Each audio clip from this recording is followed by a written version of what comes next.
Y bien, los micrófonos de nuestro medio de comunicación Apaga la Tele y específicamente nuestro podcast de Primera Fuente ha llegado hasta acá, a las oficinas del equipo de voluntariado de Techo en la región de Los Ríos. Vamos a conversar con Diego Ancalaf, quien es su coordinador regional, acerca de un tema que tanto a nivel nacional como a nivel local, la idea es que podamos aterrizarlo a los datos que existen acá en Valdivia.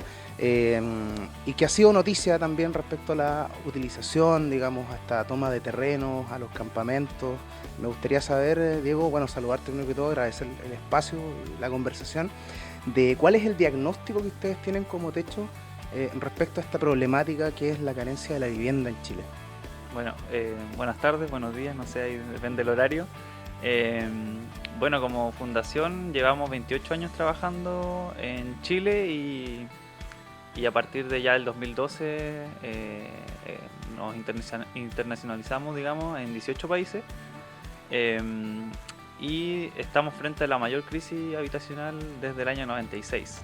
O sea, las cifras son un poco alarmantes, más de 140.000 familias viviendo en campamentos, 1.428 campamentos según nuestro último catastro.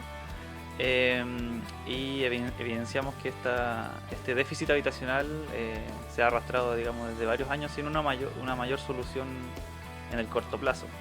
Eh, en particular en la región de Los Ríos, como en muchas regiones de Chile, hay poca disponibilidad de suelo, lo que hace que se estén privilegiando obviamente proyectos privados y poca solución estatal, digamos.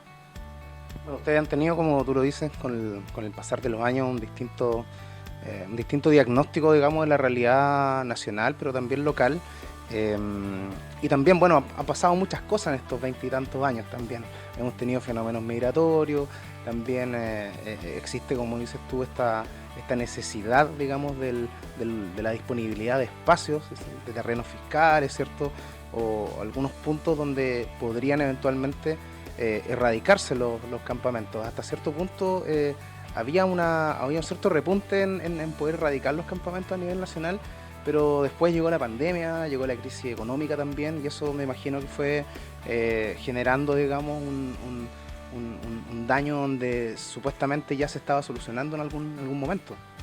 Claro, en la pandemia fue un gran factor de la proliferación de nuevos campamentos, pero en la media, en el promedio, hay campamentos que llevan más de 14 años esperando algún tipo de solución y no se han podido concretar. Pero según nuestro último catastro, los principales motivos por qué la gente llega a campamentos es por el alto costo de los arriendos.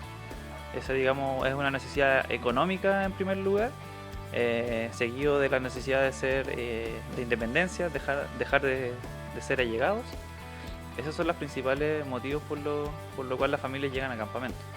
Y en particular en la región de Los Ríos tenemos 36 campamentos, la mayor concentración es en Valdivia con 12, de los cuales nosotros como Techo estamos trabajando en 7 a nivel regional, tanto en Valdivia, Mariquina y Río Bueno. Bueno, cuéntame, Diego, esta diferenciación que podemos hacer entre tomas de terreno, porque lo hemos visto a nivel nacional, se ve mucho en los marinales, en las noticias, digamos, con este famoso desalojo de la familia Correa, y que me imagino que igual en Valdivia me imagino ustedes también dentro de ese catastro, dentro de ese roce con las comunidades, con las distintas, digamos, con las distintas personas, digamos, de la población, de qué es lo que sucede acá, qué tan afecto estamos a una conflictividad social que tal punto llegue, digamos, a lo que estamos viendo, por lo menos en la región metropolitana. En particular en la región de Los Ríos no hay mayores anuncios de desalojo. En la actualidad no hay ningún anuncio ni aviso en la actualidad que sepamos nosotros. Pero claro, en particular lo que más el campamento que más está intervenido entre comillas y está pronto a dar por cierre, en proceso de cierre, es el campamento de las Mulatas, en el cual a futuro se pretenden instalar las faenas del puente Cochrane, por lo cual, sumado a que están en una zona de riesgo, es el principal asentamiento que nosotros visualizamos con un eventual desalojo, que en el fondo es la medida final de la autoridad para desocupar el terreno. Eh, pero entre comillas en la región no hay mayores problemas como lo es en el norte y en el centro del país, que están, digamos, procesos activos en los últimos años. Quizá responde un poco a que ustedes también han tenido diálogo, me imagino, constante con los distintos estamentos institucionales, como el mismo Servio, me imagino, la municipalidad. O sea, nosotros siempre estamos en permanente diálogo con asentamientos precarios, con el municipio, y en general hay una buena comunicación en ese sentido. Hay trabajo también de las instituciones en estos campamentos, y yo creo que la diferencia es que en el norte o en el centro del país se ha tomado de otra forma, se ha abordado de distintas formas, y acá en el fondo es mucho más primando el diálogo que otra cosa. Yo creo que esas son las principales diferencias, porque en términos de ocupación es el mismo, digamos, formato. O sea, algunos obviamente tienen autorización, otros no, pero mientras exista el diálogo y digamos, voluntad de poder dar solución al problema, sin tener que llegar al desalojo como medida final, yo creo que esa es la diferencia que nos ha permitido como región, digamos, estar un poco más tranquilos en ese sentido. Diego, cuéntame, bueno, ya para ir finalizando, ¿cuáles son como los desafíos en cierta medida bajo estos diagnósticos, bajo las cifras, que vamos a revisar más en detalle, digamos, en el desarrollo del podcast, donde estamos hablando primero de condiciones de vida, la dificultad del acceso a la vivienda, que cada vez es mucho más complejo, con o sin subsidio, con o sin arriendo, entonces no están dadas las condiciones también económicas de muchas familias a nivel local para poder acceder a una vivienda digna.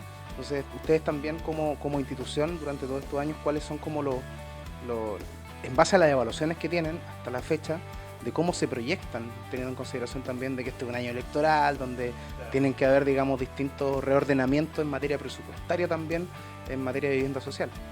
Sí, nosotros igual valoramos el esfuerzo del plan de emergencia habitacional, que si bien ha sido un avance, todavía sigue siendo insuficiente para toda la demanda que hay. Y esto no es solamente a nivel de campamento, esto es a nivel de país. Hay aproximadamente 650.000 viviendas en déficit, y nosotros nos centramos básicamente en la población de campamento, pero las principales, de manera más local quizás, es el uso del suelo, o sea, la disponibilidad de suelo. Esa es la principal dificultad. Y muchas veces este proceso no es de 1 o 2 meses que uno cambie el uso de Toma suelo. tiempo. Claro, una cosa son los recursos, otra cosa igual es la voluntad política de dar soluciones. Y hemos visto últimamente que acá en la región han habido esfuerzos por adquirir nuevos terrenos para generar viviendas sociales, pero en la práctica, por lo menos en la realidad más local en Valdivia, están primando los proyectos privados, que es departamento, digamos. Pero a nivel nacional, digamos, lo principal es el déficit de suelo, obviamente los recursos, y que en el fondo las soluciones que antes quizá eran más simples de dar por temas económicos, que era más barato un proyecto, la actualidad post pandemia los precios igual se han elevado, entonces un proyecto ¿Cómo suben los materiales de construcción? como todo ha subido. Todos estos proyectos obviamente requieren que sean más familias, o sea, en el fondo más cabida en menos espacio. Eso es un poco la disyuntiva.